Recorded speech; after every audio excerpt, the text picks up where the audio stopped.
Salah satu cara kita bersyukur adalah dengan menyebut-nyebut nikmat tersebut, ataupun istilahnya adalah tahadduth bin ni'mah.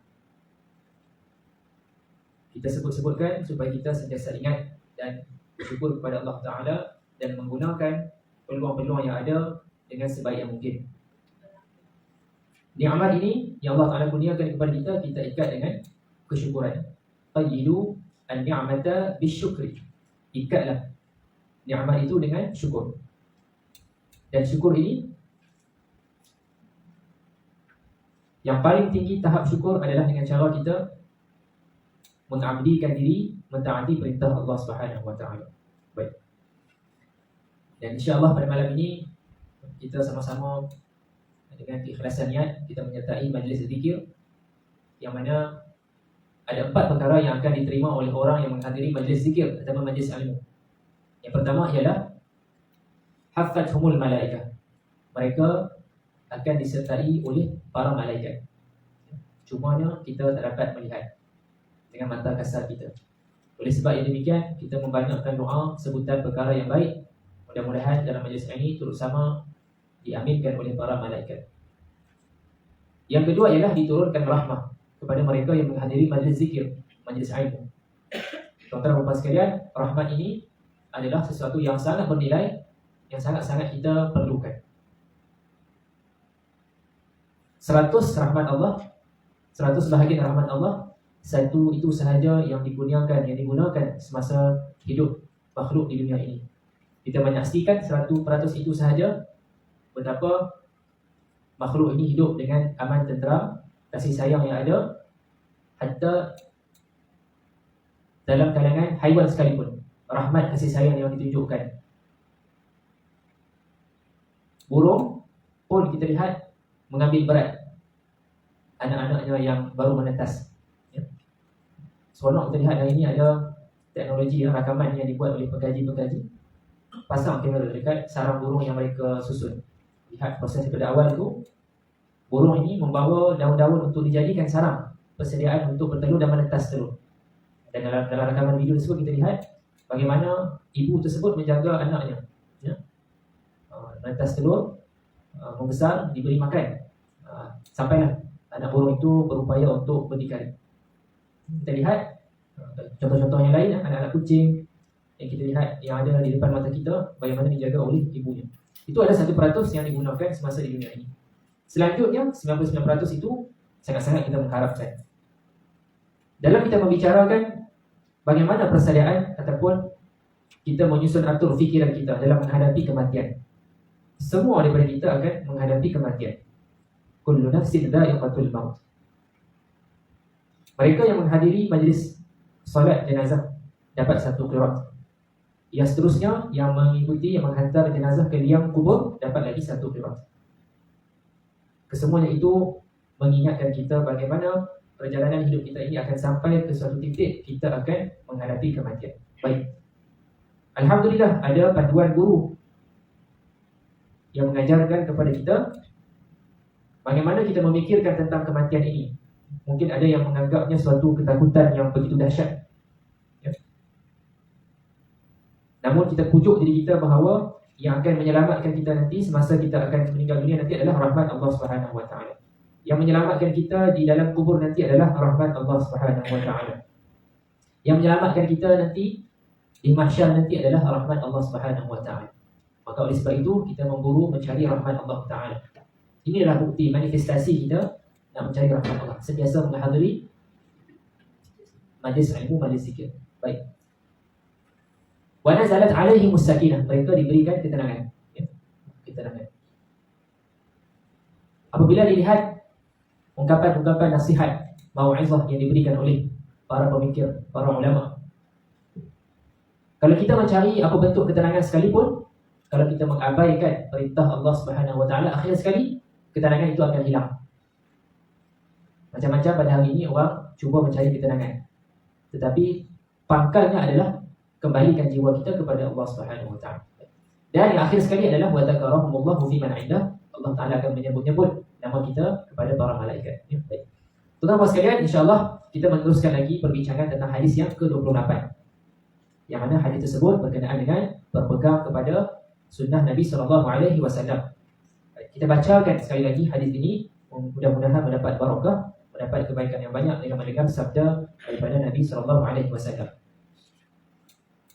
Sebagaimana yang dicatatkan di sini daripada Sayyidina Abi Najih Al-Irbad, beliau berkata, Rasulullah SAW bersabda, "Usikum bittaqwallah was-sam'i wat-tha'ah wa in ta'ammara 'alaikum 'abdun fa innahu man ya'ish minkum fasayara ikhtilafan katsiran fa 'alaikum bi sunnati wa sunnati al-khulafa'ir rasyidin al-mahdiyyin 'addu 'alaiha bin nawajid wa iyyakum wa muhdatsati al-umur fa inna kulla muhdatsatin bid'ah wa kullu bid'atin dhalalah." Baik. Jadi telah kita bincangkan pada pertemuan sebelum ini bagaimana pengajaran ataupun nasihat yang diberikan oleh Nabi itu sesuatu yang memberi bekas kepada para sahabat, mengambil air mata para sahabat, dan pada saat tersebut terasa seolah-olah Nabi memberikan pesanan yang terakhir yang akan berpisah dengan para sahabat. Baik, tuan-tuan sekalian, kita akan lihat, kita akan sambung perbincangan pada perkara yang ketiga. Pertemuan yang lepas kita bincangkan perkara yang pertama dan yang kedua. Pada hari ini kita akan sama-sama melihat perkara yang ketiga. Kita sambung berkenaan dengan wasiat bertakwa. Baik. Jadi di sini dalam hadis ini Nabi SAW menyampaikan pesanan wasiat berkenaan dengan takwa. Dan inilah yang kerap kali dilaksanakan oleh baginda Nabi kepada para sahabat. At-taqwa, kita berarti takut akan Allah Subhanahu wa taala. Kerana ini menjadi puncak kebaikan dan puncak perkara kebaikan yang akan dilakukan. Kita merujuk kepada apa yang dinukilkan daripada Imam Ibn Rajab Al-Hambali yang menyatakan takwa membawa kebahagiaan di akhirat bagi sesiapa yang berpegang dengannya. Wa tazawwadu fa inna khairaz zadi at-taqwa. Buatlah persiapan dalam konteks, dalam rangka kefahaman kita sebagai orang-orang yang berjalan menuju kepada Allah Subhanahu wa taala, yang menuju ke hari akhirat. Kena buat persiapan. Dan sebaik-baik persiapan ialah at-taqwa. Takut akan Allah Subhanahu wa taala dalam arti kata kita melaksanakan perintah Allah dan meninggalkan larangannya. Karena itulah yang menjadi kunci keselamatan kita. Hal ini jugalah yang telah disampaikan kepada umat-umat sebelum ini. Dalam surah An-Nisa, sama-sama kita boleh lihat ayat di sini. Walaqad wassayna alladziina utul kitaba min qablikum wa iyyakum an ittaqullah. Kami telah perintahkan orang-orang yang diberi kitab dahulu daripada kamu dan juga diperintahkan kepada kamu hendaklah bertakwa kepada Allah.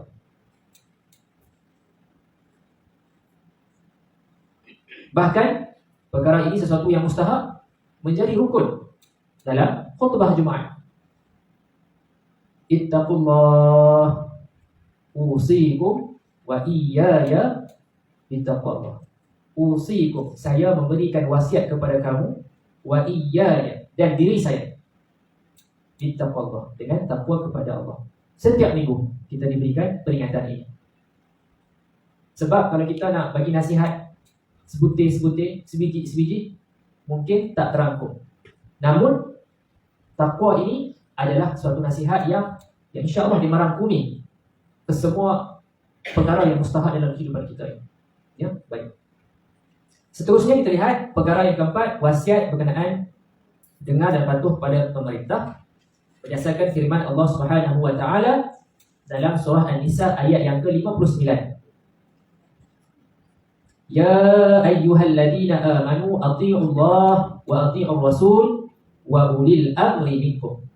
Wahai orang-orang yang beriman, taatlah kamu kepada Allah dan taatlah kamu kepada Rasulullah dan kepada ulil amri, orang-orang yang berkuasa dari kalangan kamu. Lihat ya, pertama dimulakan disebutkan taat kepada Allah, seterusnya taat kepada Rasul, dan yang ketiga ialah taat kepada ulil amri. Mari kita lihat apakah yang dirujuk, apakah yang difahami, apakah yang dimaksudkan dengan ulil amri. Kita lihat di sini ada 3 pendapat. Yang pertama daripada Sayyidina Abu Hurairah, Sayyidina Ibnu Abbas, dan Sayyidina Ibnu Zaid radhiyallahu anhum. Dinyatakan maksud ulil amri ini ialah para penguasa yang sah. Itu yang pertama.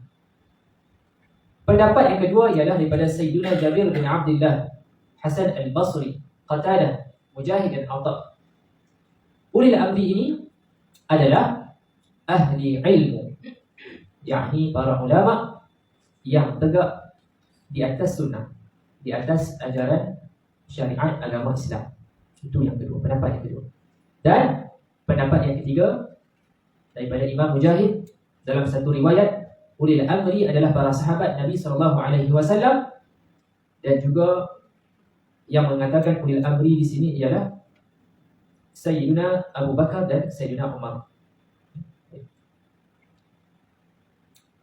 Ibnu Jarir At-Tabari yang telah wafat pada tahun 310 Hijriah. Baik, tuan-tuan dan puan-puan sekalian, apabila kita membuka, kita membaca kitab-kitab, penulisan-penulisan, artikel-artikel ilmiah dalam agama Islam ini, ada ketikanya kita akan melihat akan ditulis tarikh kewafatan imam ataupun tokoh tersebut. Ada signifikannya. Antaranya adalah kita nak melihat di manakah mereka berada pada garis masa tersebut.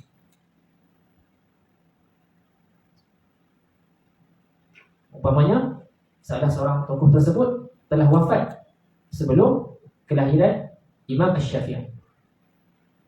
Jadi tak bolehlah buat hujah kata kenapa imam tokoh tersebut tidak bermazhab Imam Syafi'i. Umpamanya. Seterusnya kita boleh lihat dari segi keterhubungan, keterkaitan antara mereka. Antara ulama-ulama tersebut, adakah pernah mereka berjumpa, hidup sezaman dan seumpamanya. Dan kalau kita ada komitmen ataupun telah ada usaha-usaha yang dilakukan, boleh buat suatu timeline garis masa yang panjang. Boleh buat.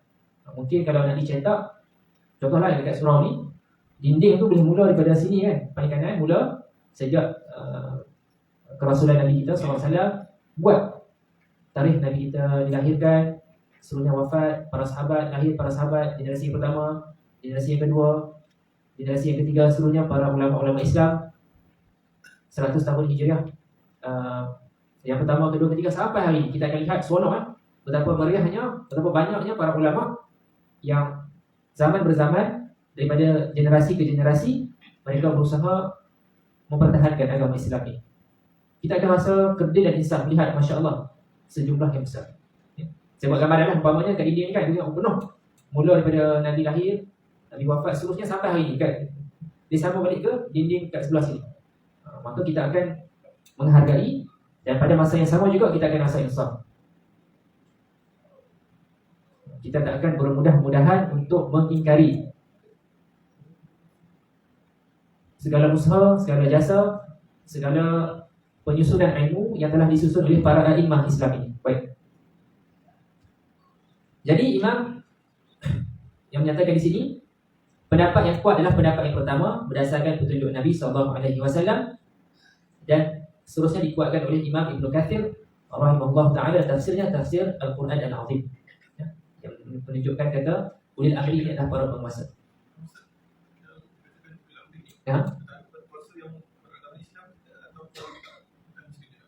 Dalam konteks ini penguasa Muslim. Penguasa Muslim.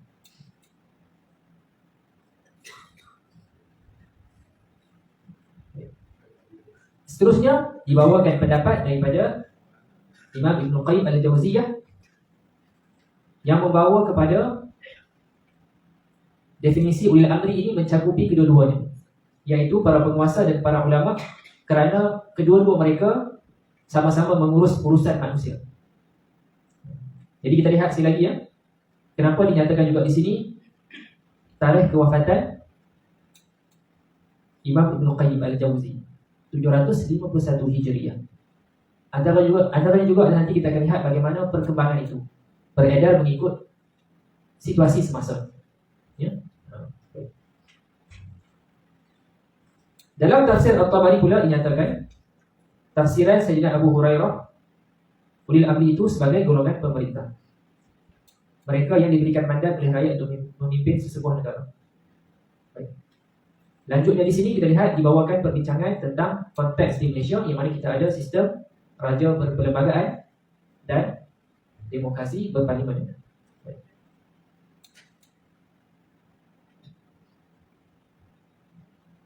Seterusnya dibawakan komentar, pendapat ataupun keterangan berkenaan bagaimana ketaatan itu bermula dengan ketaatan kepada Allah. Kemudian disebutkan tentang ketaatan kepada Rasul dan ketaatan kepada ulil amri. Dan kesemuanya itu adalah sepatutnya selain pemerintah yang taat, yang baik, yang saleh akan taat kepada perintah Rasulullah. Dan sememangnya perintah Rasulullah itu adalah datangnya daripada Allah Subhanahu wa taala. Baik. Dibawakan di sini sepotong hadis yang diriwayatkan oleh Imam Bukhari dan Muslim berkenaan ketaatan 'alal mar'i al-muslimi as-sam'u wa ta'atu fi ma ahabba wa kariha illa an yu'mara bi ma'siyatin fa in umira bi ma'siyatin fala sam'a wa la ta'ah. Baik, di sini dibawa kepada kita dasar-dasar ketaatan ini bagaimana? Kat mana garis pemisah dia? Wajib atas orang muslim itu mendengar dan taat kepada penguasa pada perkara yang dia suka ataupun yang dia tak suka. Kecuali, nampak di sini, dinyatakan kecuali jika diperintahkan berbuat maksiat. Jika diperintahkan berbuat maksiat, maka tidak boleh mendengar dan tidak boleh buat taat. Jadi ini adalah antara dasar yang kita lihat sejauh manakah ketaatan itu diberikan. Bila dah bersalahan dengan prinsip dalam syariat agama Islam, maka tidak ada lagi ketaatan.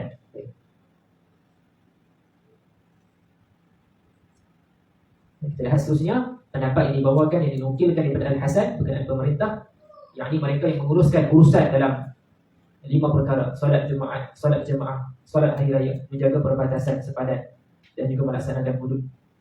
Tidak tertegak agama kecuali dengan mereka, sekalipun melampau dan soleh.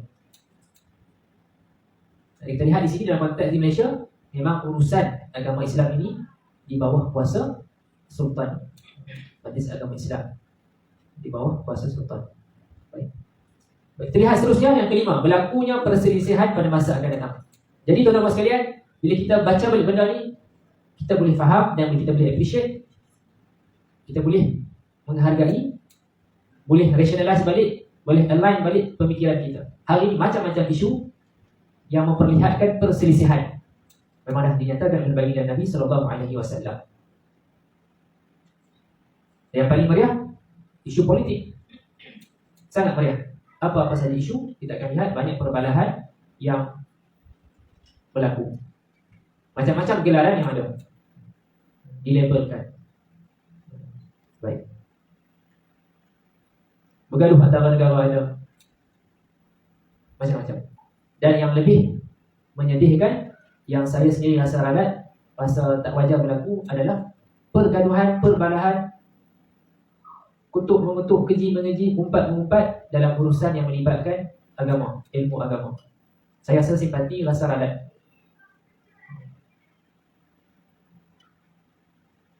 Kasihan sebab sepatutnya kita dalam kita nak memahami agama Islam ini, sewajarnya natijahnya membawa kepada suasana yang baiklah.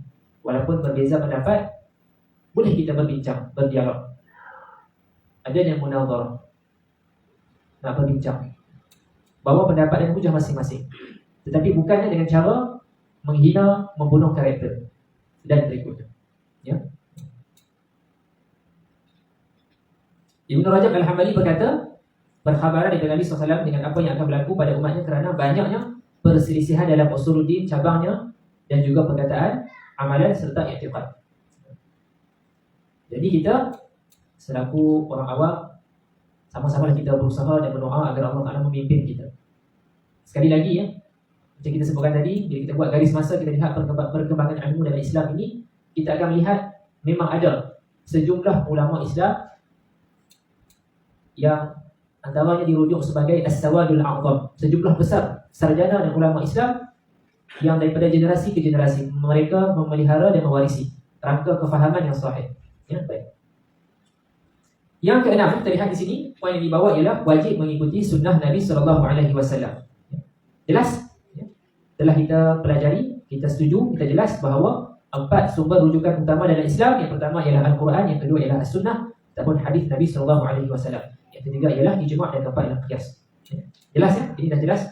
Dan Nabi telah menyatakan juga sunnah khulafa ar-rasyidin. Dan dalam kalangan sarjana juga memahami khulafa ar-rasyidin ini juga dirujuk kepada mereka, yakni para fuqaha. Kerana Sayyidina Abu Bakar, Sayyidina Umar, Sayyidina Uthman dan Sayyidina Ali itu juga ialah fuqaha, mereka yang memahami agama Islam ini. Kerana mereka mengetahui kebenaran dan berhukum dengan baiknya. Itu jelas ya, jelas. Baik. Yang ketujuh, perintah berpegang dengan sunnah ataupun khulafa dan khulafa Rasyidin dibahasakan dengan gigi tarik ataupun geraham untuk menunjukkan kesungguhan berpegang kepada petunjuk di atas. Gigi geraham ada berapa gigi geraham yang penting? Di belakang kan? Antara tafsiran yang lain yang dibawakan adalah gigi geraham tersebut dicapai oleh mereka yang dah dewasa, yang sampai kematangan, yang nak merujuk kepada gigi geraham tersebut. Bayi mungkin belum lagi, tak tumbuh gigi penuh lagi. Kanak-kanak yang bawah umur lagi, mungkin gigi susu lagi. Nanti mereka akan salin gigi kan, gigi kekal. Baik. Jadi di sini dibahasakan dengan gigi tarik, nak beritahu kepada kita untuk faham bahawa pegang kemas-kemas. Pegang kemas-kemas. Baik. Dan sekali lagi saya bawa peringatan ataupun disclaimer ataupun safety warning kepada kita semua. Benar kita setuju keperluan, kepentingan memahami, mempelajari, mengamalkan, menghidupkan sunnah Nabi SAW. Tetapi sekali lagi kena belajar. Bukan dengan kata terus cari kitab terjemahan hadis, buat conclusion sendiri dan buat hukum sendiri. Tak boleh. Kita dapatkan syarahan dan panduan para ulama. Saya pernah terlihat ada cetakan daripada Jakim berkenaan dengan hadis-hadis Nabi SAW yang diterjemahkan. Di depan itu dinyatakan siap-siap peringatan. Dia beritahu kata, penerbit beritahu bagi peringatan, tak boleh keluarkan hukum sendiri dengan sekadar membaca terjemahan hadis. Itu dia. Maksud kata ilmu ni kena belajar dengan cara yang sebetulnya lah ya. Baik.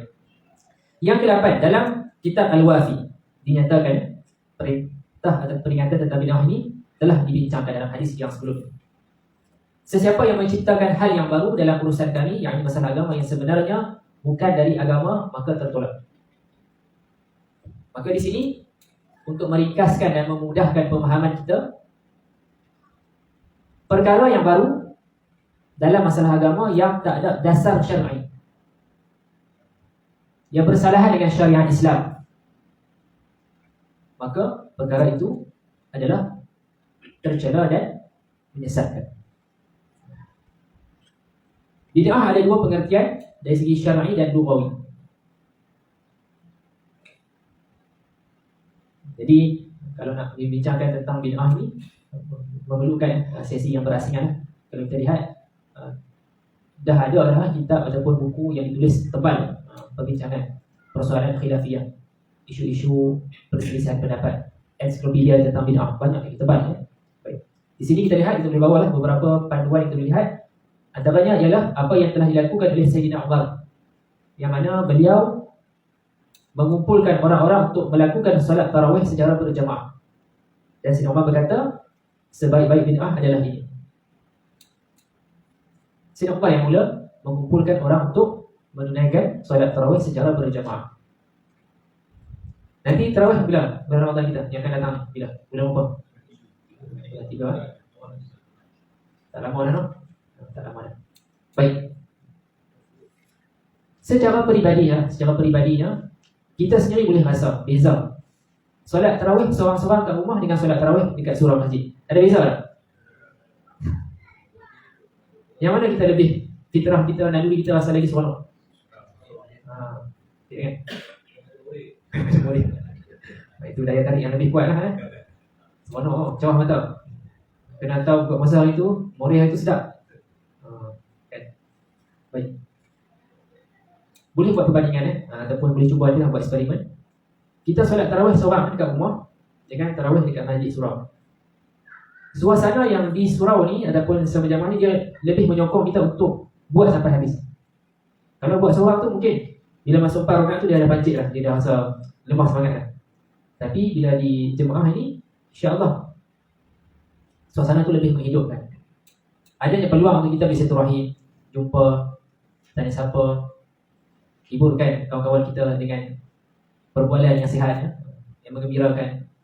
Kemudian ada peluang untuk bersedekah, untuk kita jamu murid buat puasa kan. Itu secara ringkas lah. Kita ni sembang sikit pasal tarawih ni. Tak Ramadan kan? Ya. Macam mana? Sepaham saya, setahu saya, tak dilaksanakan sebagaimana kita lah, yang ni secara berjamaah tersebut. Sebab dinyatakan sini Masjid Umar yang mula mengumpulkan. Dalam sudut yang lain, ulama mengajarkan kepada kita antara hikmah kenapa Nabi tak buat, supaya benda tu tak jadi sesuatu yang kena dibuat oleh umat juga. Kalau Nabi dah set itu sebagai satu standard, takut nanti menjadi bebanan kepada kita. Okay. Baik. Baik, seterusnya ialah pengumpulan Al-Quran yang berlaku pada zaman Sayyidina Abu Bakar dan memerangi mereka yang tidak mahu membayar zakat. Pada zaman Sayyidina Uthman, beliau menyatukan bacaan Al-Quran, pengiriman beberapa Al-Quran yang telah terhimpun dalam satu mushaf ke berbagai-bagai negeri. Subhanallah, cuba bayangkan kalau tidak ada kesungguhan khulafa ataupun khalifah pada masa tersebut, bagaimana mushaf Al-Quran tersebut ya? Baik. Imam Syafi'i berkata, bid'ah ada dua, bid'ah yang baik, bid'ah hasanah, dan satu lagi ialah bid'ah yang tercela, yang al-mu'mah. Jika sesuai dengan sunnah, maka bid'ah tersebut adalah baik. Maka jika tidak sesuai dengan sunnah, maka bid'ah tersebut adalah tercela. Kata ini didasarkan pada perkataan Sayyidina Umar bin Khattab, sebaik-baik bid'ah adalah ini. Jadi kena berhati-hatilah kalau kita nak melabelkan benda ni bid'ah sesat ataupun tak, kena berhati-hati. Ada parameter, ada kayu ukur perbincangan neraca fiqh untuk kita menilai sesuatu perkara tersebut. Umpamanya uruf kebiasaan kita di Malaysia ini berzikir selepas solat secara berjamaah ramai-ramai. Sebahagian tempat menghidupkan malam Jumaat dengan bacaan Yasin. Ya. Sebab saya terrecall pengalaman masa sekolah menengah dahulu lah, sebab mungkin ada kawan-kawan dia sendiri pun mungkin tak mengaji betul-betul, terus dia buat conclusion benda ni salah sebab Nabi tak buat. Dia buat formula yang ringkas. Dia kata bacaan Yasin ni pada Jumaat ni tak ada Nabi buat, jadi tak dibuat lah. Dia kata macam itulah awam-awam ataupun begitulah kefahaman. Tapi bila fikir balik diri kita besar, maka tak semudah itu untuk kita menghukumkan sesat.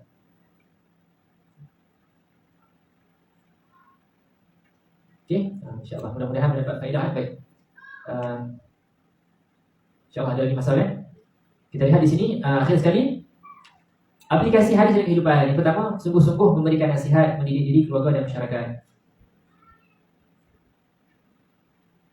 Dia poin nombor 1 ni sebenarnya kan, bila kita makin dewasa kan, kita faham sebenarnya nasihat yang berkesan sebenarnya kena dibuktikan dengan tindakan sebenarnya.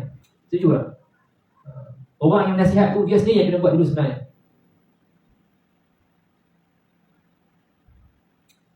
Kalau dia dekat pejabat dia sentiasa berkempen, bagi peringatan tentang jaga masa. Jadi dia kena buktikan. Dia tak lewat sampai pejabat. Mesyuarat dia sampai awal, dia tak sampai lewat. Dia sendiri yang kena buktikan. Selari, parallel. Walk the talk. Walk the talk. Jadi orang akan yakin, orang akan lebih terkesan untuk mengikuti apa yang dia sampaikan. Jadi penceramah sentiasa berceramah kata kena sedekah, kena sedekah, kena solat jemaah, kena solat subuh jemaah, kena solat sunat qabliyah jemaah. Tapi dia sendiri tak buat. Jadi benda tu boleh lagi dibaiki. Kalau seiring, insya-Allah orang akan yakin dan orang akan rasa benda itu boleh dilakukan. Parallel, apa yang dia kempen, yang dilakukan, dia pun buat sama. Ya. Yang kedua, menyampaikan risalah takwa kepada sesama Muslim, kerana takwa adalah perkara yang terbaik. Yang ketiga, berpegang teguh kepada sunnah Nabi dan Khulafaur Rasyidin. Dan seterusnya yang keempat di sini dibawakan berkenaan dengan amalan berdasarkan rujukan yang ada. Baik. Tuan-tuan sekalian, sebelum kita tangguhkan, saya nak bawa sedikitlah beberapa faedah yang saya ambil daripada kitab Al-Wafi. Dalam perbincangan sebelum ini kita telah bincangkan bagaimana penyampaian yang berkesan itu. Yang pertama saya rangkumkan balik. Di sini ada 4 poin yang kita boleh ambil ya. Penyampaian nasihat yang berkesan. Pertama, pemilihan tajuk yang sesuai. Kena sesuai.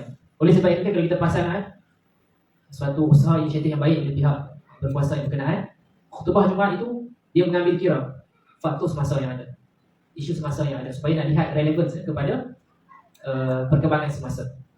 Tak boleh tajuk khutbah 200 tahun lepas. Guna tajuk tu sahaja, tak dikaitkan dengan situasi semasa. Hari ini banyak dah membincangkan tentang sustainability development goals, perubahan climate yang ada. Jadi kita pun kena sama-sama sebut, sama-sama kita berkempen dia sesuai dengan perkembangan semasa. Baik, yang kedua ialah penyampaian yang sesuai kepada pendengar. Balaghah dia, fasahah dia. Pendengar boleh dengar dan boleh faham. Dia tak guna jargon yang banyak, jargon. Sampai jemaah pun terngangor. Dia ni cakap apa kan? Dia nak pula nak kena buka kamus balik. Apa yang dia cakap ni? Kena Google balik. Terngangor, apa dia cakap ni? Banyak sangat jargon yang dibawa. Jargon teknologi, jargon sains, jargon bahasa Inggeris, ya? Jargon bahasa Arab. Ini tak sesuai kan? Yang ketiga, ini saya setuju. Saya setuju sangat. Tak panjang dan tak meleret-leret. Alhamdulillah, timing kita contohnya malam ni sesuai lah. Di antara maghrib dan isyak, lebih kurang 30-40 minit. Sebab yang penting adalah kita tak mahu bagi pendengar ni, jemaah ni hilang tumpuan. Baik, Nabi kita SAW tak memanjangkan khutbah dan tak memanjangkan nasihat. Dalam Sahih Muslim daripada Sayyidina Jabir bin Samurah radhiyallahu anhu berkata, dia pernah bersolat dengan Nabi. Solat Nabi ni sederhana, tak panjang, tak meleleh, dan khutbah Nabi pun tak panjang, tak meleleh. Rasulullah tak memanjangkan nasihat pada hari Jumaat, dan semua itulah sesuatu yang mudah untuk didengar. Baik. Dan akhir sekali, yang keempat, pilih peluang dan masa yang bersesuaian. Imam Bukhari dan Imam Muslim meriwayatkan daripada Abi Wa'il, dulu Sayyidina Ibnu Mas'ud memberikan peringatan kepada mereka pada setiap hari Khamis. Jadi mereka rasa seronok penyampaian disampaikan oleh Sayyidina Ibnu Mas'ud. Ya, seronok, berkesan, berguna. Dan dia kata, wahai Aba Abdurrahman, kami suka kata-kata kamu. Boleh tak bagi ceramah kat kami tiap-tiap hari? Jadi seronok. Namun Sayyidina Ibnu Mas'ud kata, tak ada benda yang menghalang aku untuk buat benda tersebut. Yang dia kata, aku boleh saja bagi ceramah ataupun penyampaian kepada kamu setiap hari, tetapi aku tak mahu kamu jadi bosan tiap-tiap hari dia ceramah. Boleh tahan tak? Kalau kita hari ni lah, kalau kita hari ni. Dan beliau membawa kebahagiaan. Bagaimana Rasulullah SAW sendiri tidak berterusan. Nabi ada selama masa juga kepada para sahabat supaya tidak wujud rasa bosan. InsyaAllah, mudah-mudahan dapat faedah. Jadi kalau rasa bosan tu, kita manusia lah sebenarnya. Kalau kita pernah ada rasa bosan, InsyaAllah itu juga kita manusia yang normal lah. Baik, itu sahaja, mudah-mudahan dapat faedah. InsyaAllah. Ada pertanyaan, kita soalan lain? Ya? Jargon. Jargon ni macam dia satu istilah lah. Terms ataupun perkataan. Terms kan? Kata apa? Apa lagi contoh? Bahasa tinggi. Bahasa tinggi. Contoh kan? Burger special. Bahasa mudah burger special. Tapi kalau jargonnya ialah burger yang disalut dengan telur, diletakkan serbuk lada dan cheese. Itu jargon lebih tinggi lah. Kalau bahasa mulanya burger special je. Kan? Itulah. InsyaAllah. Alhamdulillah kita berjaya. Assalamualaikum warahmatullahi wabarakatuh. Sama-sama kita dengar azan dan jawab azan dan doa kepada Nabi insyaAllah.